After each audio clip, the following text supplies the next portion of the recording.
gentlemen, imagine that you're a beekeeper. Your entire livelihood revolves around the well-being of your bees. One day you walk out and open up your bee boxes and you discover that your bees are missing, gone without a trace. This may sound far-fetched, but it's quickly becoming a reality for beekeepers all across America.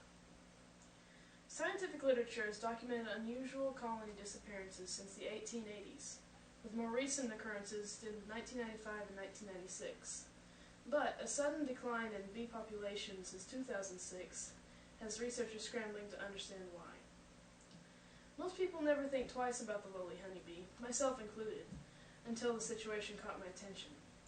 As it turns out, honeybee pollination is responsible for about 1/3 of human nutrition.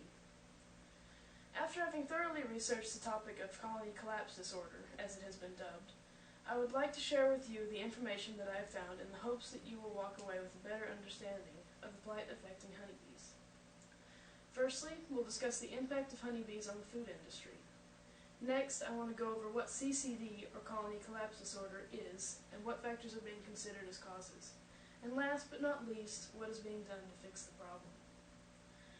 Let's start with a brief overview of exactly how much honeybees do for the food industry in the United States. First of all, honeybees are a major pollinator of fruits, nuts, berries, and vegetables in the United States, and in some cases accounting for over 90% of pollination. According to a study done at Cornell University, the U.S. supplies about half of the world's supply of almonds. Almond growers depend on honeybees for 100% of their pollination. Not to mention, the growers of apples and blueberries depend on them for over 90%. Besides these major crops, bees are relied upon for 48% of peach pollination, 27% of orange pollination, and 16% of column pollination across various states. If the information I just relayed to you is any indication, should honeybee population continue to decline, it would create a very large problem for agricultural production in the United States. This brings us to the issue of CCD, or colony collapse disorder. As I stated previously, honeybee population has sharply declined since the year 2006. Bees are not simply dying off, they are disappearing completely. Scientists have attributed it to a syndrome dubbed colony collapse disorder. There is no known cause for CCD as of yet, but researchers believe stress to be a large contributing factor.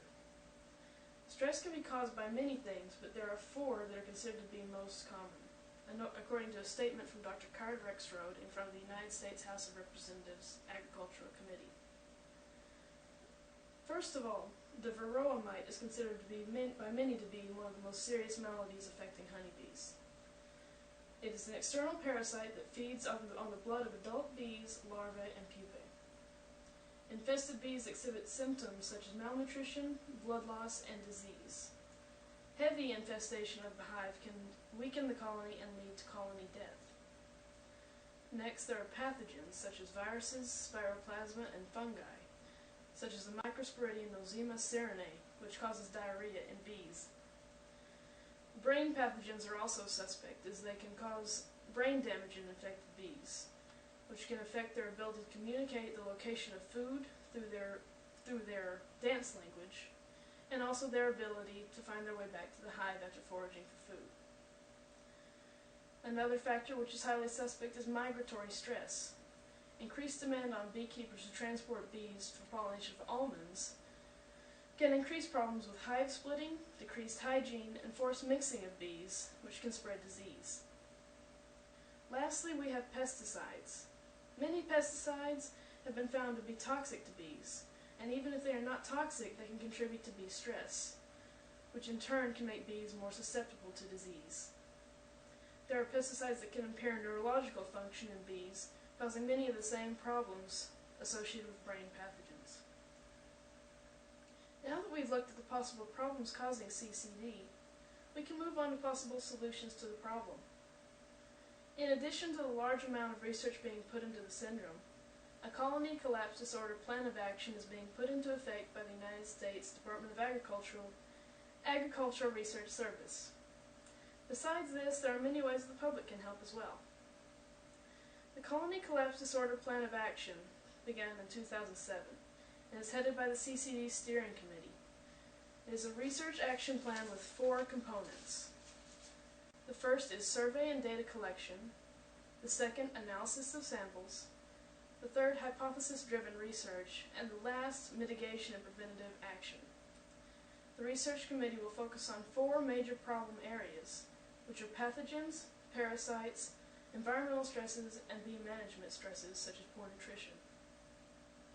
One of the biggest ways that you as a member of the public can help is to be careful with your use of pesticides.